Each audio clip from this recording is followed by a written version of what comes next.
प्रयागराज में रील बनाना दुल्हन को बहुत महंगा पड़ गया। ट्रैफिक पुलिस ने 15,500 रुपए का चालान काट दिया। फेसबुक और स्नैपचैट के लिए रील बनाने वाली वर्तिका चौधरी को पुलिस ने चालान भेज दिया है। प्रयागराज के सिविल लाइंस इलाके में कार के बोनट पर दुल्हन के लिबास पहनकर रील बना रही थी। वीडियो वायरल होने पर पुलिस ने इसका संज्ञान लिया और 15,500 रुपए का चालान काट दिया। इसी तरह दुल्हन के लिबास में कई रील भी बना चुकी है आरोपी वर्तिका चौधरी।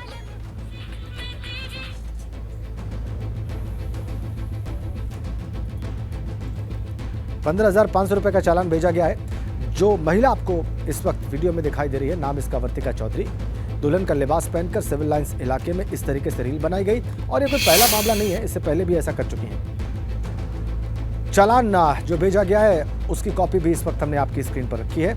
इसमें ट्रैफिक नियम तोड़ने का आरोप है।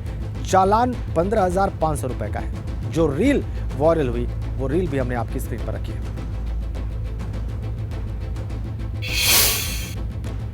अगली खबर अयोध्या से है। यहां पर कार के बोनट पर बैठकर स्टंट करने पर चालान कट गया है।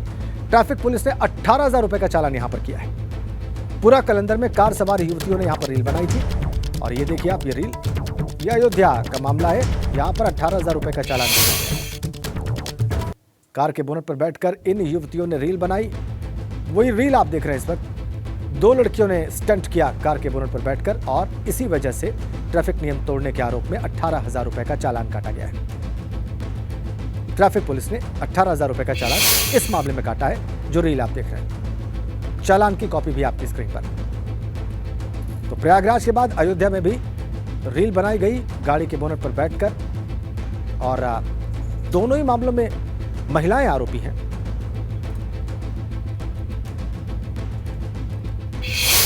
बड़ी खबर दिल्ली से है और उत्तर प्रदेश भवन से जुड़ी खबर है। सीएम योगी से आउटसोर्सिंग कंपनी में काम करने वालों की शिकायत गई है। व्यवस्था अधिकारी दिनेश कुमार कारुश की मुख्यमंत्री योगी से शिकायत की गई है।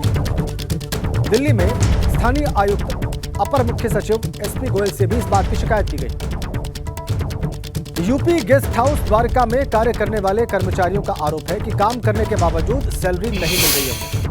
जब सैलरी दी जाती है तो कटौती कर दी जाती है। वीडियो में व्यवस्था अधिकारी की पत्नी को सैलरी बांटते हुए देखा जा रहा है। व्यवस्था अधिकारी की पत्नी शशि यूपी भवन में किसी भी पद पर तैनात नहीं है, फिर भी काम करने वाले कर्मचारियों को वही सैलरी देती है। और साथ साथ व्यवस्था अधिकारी की पत्नी पर भी यूपी गेस्ट हाउस में 2 विभागों से सैलरी लेने का आरोप है। 3 तस्वीरें इस सारे मामले से जुड़ी हुई। व्यवस्था अधिकारी पर आरोप है, व्यवस्था अधिकारी की पत्नी पर 2 सैलरी लेने का आरोप है। कर्मचारियों का आरोप है कि उन्हें सैलरी नहीं मिलती, जो मिलती है वो कट कर मिलती है।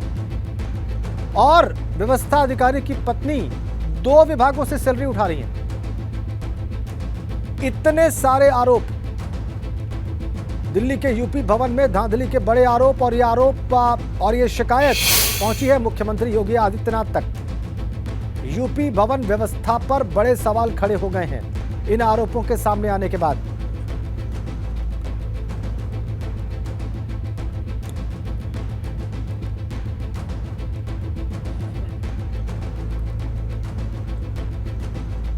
और दिल्ली के यूपी भवन के व्यवस्था अधिकारी दिनेश कुमार कारुश आरोपों पर सफाई दे रहे हैं। कर्मचारियों के आरोपों पर उन्होंने कहा है कि बजट ना होने की वजह से सैलरी टाइम से नहीं मिल पाती।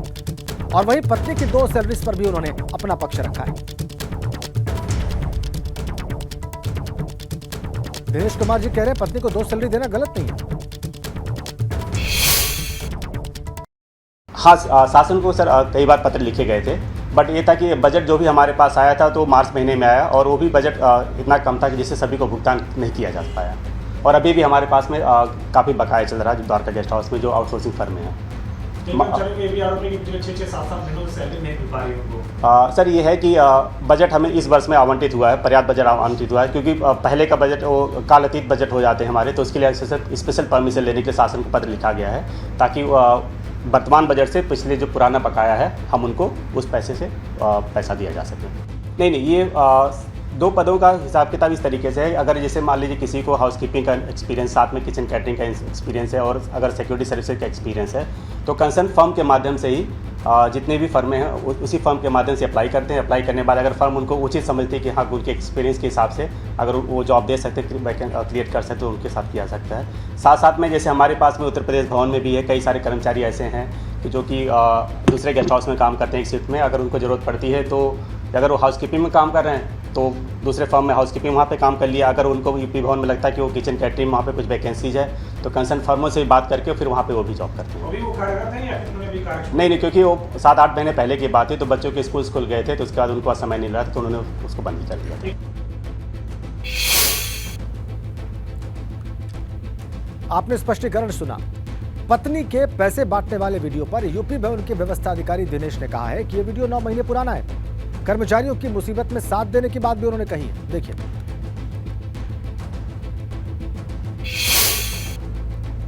हाँ, वो ये वीडियो लगभग 8-9 महीने पहले का वीडियो जो है वो बना हुआ है, वायरल हुआ है। वो बेसिकली मैंने ही उनसे कहा था क्योंकि क्या हो रहा था कि शासन की तरफ से समय से फंड मिल नहीं रहा था और गेस्ट हाउस की व्यवस्थाएं भी चलानी हो रही थी क्योंकि द्वारका वाले गेस्ट हाउस मेरा निजी आवास भी है। तो जब मैं यूपी भवन की तरफ चला रहा था तो कई सारे कर्मचारी निजी अपनी समस्याएं बता करके, जैसे कि मम्मी की तबीयत ख़राब है या भाई की तबीयत ख़राब है या अचानक उनको कोई किसी तरीके की इमरजेंसी हो गई तो वो लोग क्या करते थे, दरवाज़ा खटखटा करके कहते थे कि मैम हमें 2000, 4000, 5000 रुपये हमें खाली चाहिए ताकि और हम बाद में इसको वापस कर देंगे। तो एक मानवता बस ऐसा किया जा रहा था।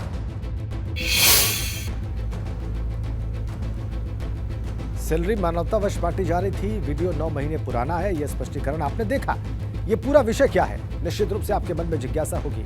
आइए आपको बताते हैं। व्यवस्था अधिकारी दिनेश कुमार कारुश पर आरोप है, उनकी पत्नी पर भी गंभीर आरोप है। काम करने के बावजूद सैलरी नहीं देने का आरोप है व्यवस्था अधिकारी पर। जब सैलरी दी जाती है तो कटौती कर ली जाती है, यह कर्मचारियों का आरोप है। व्यवस्था अधिकारी की पत्नी शशि किसी भी पद पर तैनात नहीं है। बिना नौकरी व्यवस्था अधिकारी की पत्नी पर सैलरी लेने का आरोप है और एक नहीं 2 विभागों से दिनेश कुमार कारुश की पत्नी पर सैलरी लेने का आरोप है। यह आरोप है। धांधली को लेकर व्यवस्था अधिकारी की मुख्यमंत्री योगी से बाकायदा शिकायत भी की गई है। शिकायत मुख्यमंत्री तक पहुंच गई है। दिल्ली में स्थानीय आयुक्त, अपर मुख्य सचिव एसपी गोयल से भी इस बाबत शिकायत की गई है। यूपी गेस्ट हाउस द्वारिका में कार्य करने वाले कर्मचारियों ने ये तमाम आरोप लगाए हैं। तो एक तो सैलरी दी जाती है, वो भी काट के दी जाती है, पूरी नहीं दी जाती, आरोप ये है। दूसरा ये कि व्यवस्था अधिकारी की पत्नी को किसी भी पद पर कार्यरत न रहते हुए भी 2 विभागों से सैलरी मिल रही है। ये 9 महीने पहले का वीडियो होने का दावा कर रहे हैं व्यवस्था अधिकारी, जिसमें उनकी पत्नी सैलरी बांटते दिखाई दे रही है। आगे बढ़ते हैं। कांग्रेस के प्रदेश अध्यक्ष बृजलाल खाबरी का बयान सामने आया है। आरएलडी से गठबंधन पर बोले हैं बृजलाल खाबरी। राहुल गांधी ने सभी दलों से साथ आने की अपील की है। संविधान को जीवित रखना चाहते हैं तो कांग्रेस के साथ आए। लखनऊ में हाउस टैक्स दोगुना किए जाने की निंदा करते हैं। यह बयान है बृजलाल खाबरी के, कांग्रेस पार्टी के प्रदेश अध्यक्ष।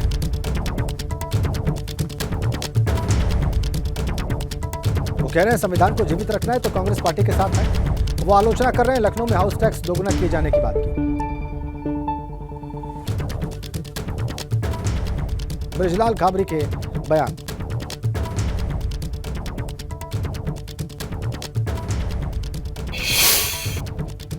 सर, बैठक में क्या क्या चीज़ों पर चर्चा होगी?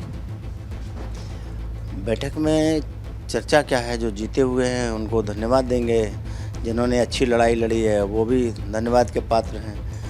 बाकी जहां जो परेशानियां हुई हैं उनसे भी रूबरू होंगे।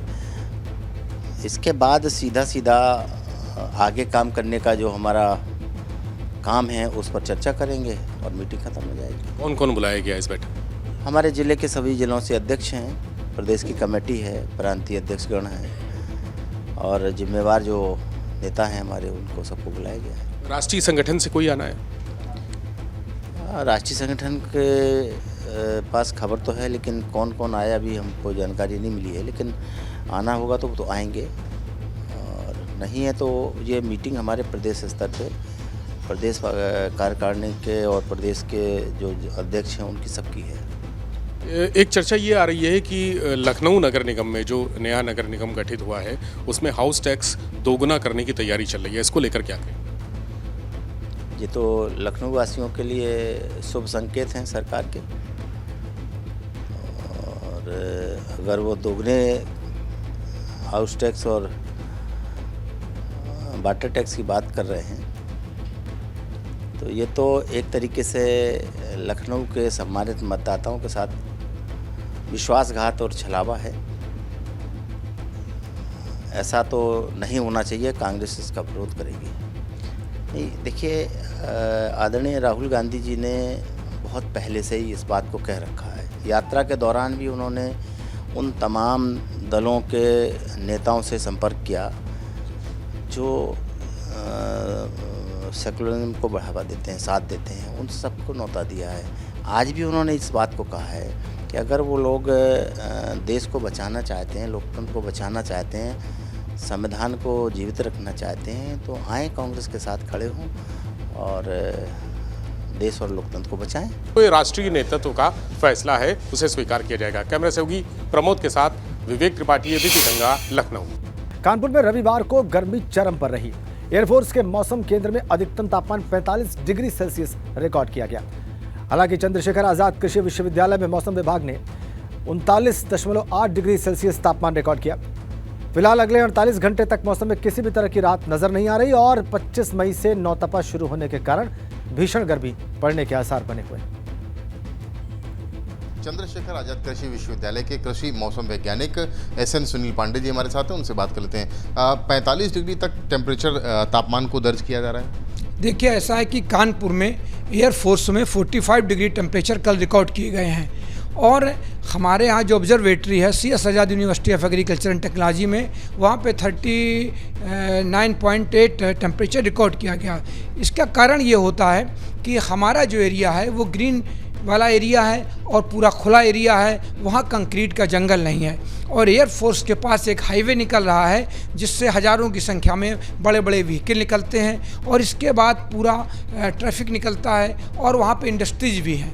उनकी वजह से तापमान बढ़ने की पूरी संभावना रहती है और बीच शहर में अगर आप जाएंगे तो निश्चित वहाँ जो हमारा पर्यावरण होता है उसकी वजह से और कंक्रीट के जो ये हमारे जंगल बन गए हैं उसकी वजह से तापमान बहुत जल्दी बढ़ता है।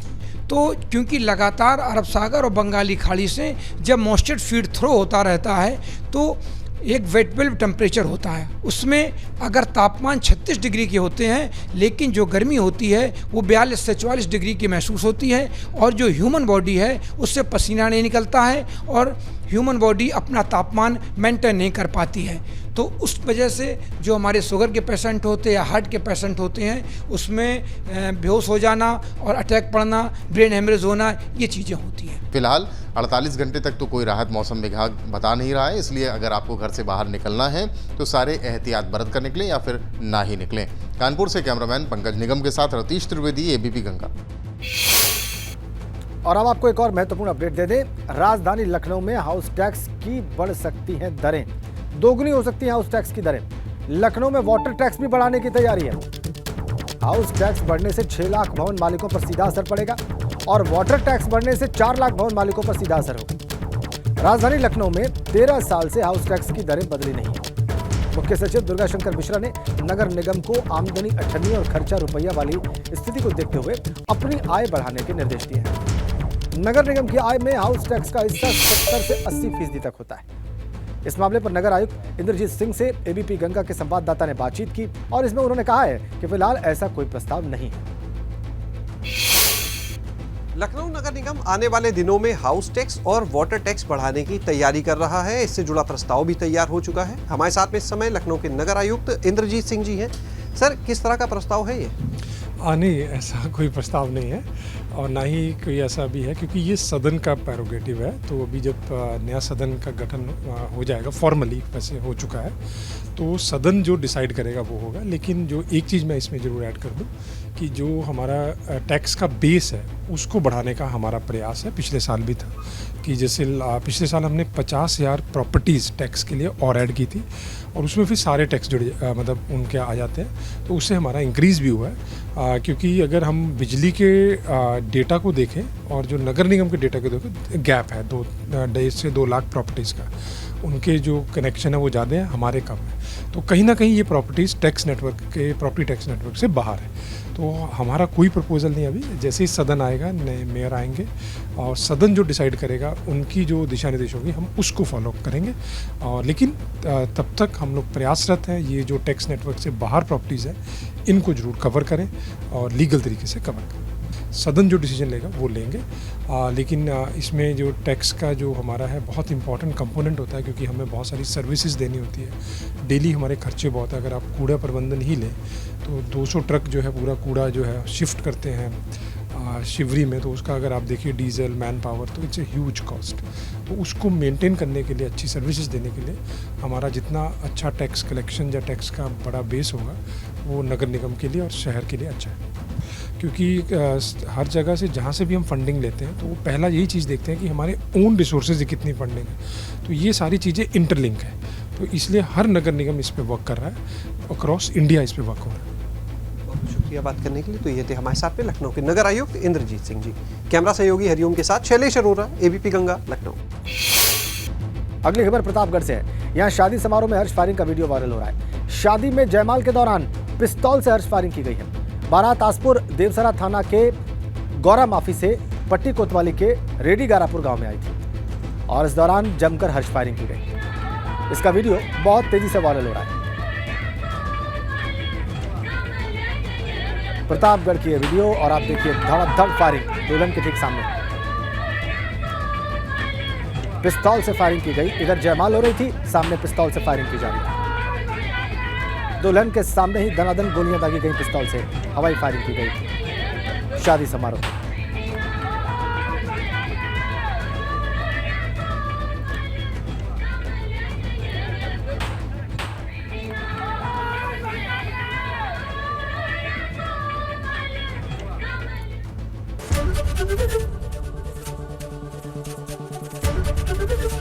एबीपी गंगा, खबर आपकी, जुबान आपकी।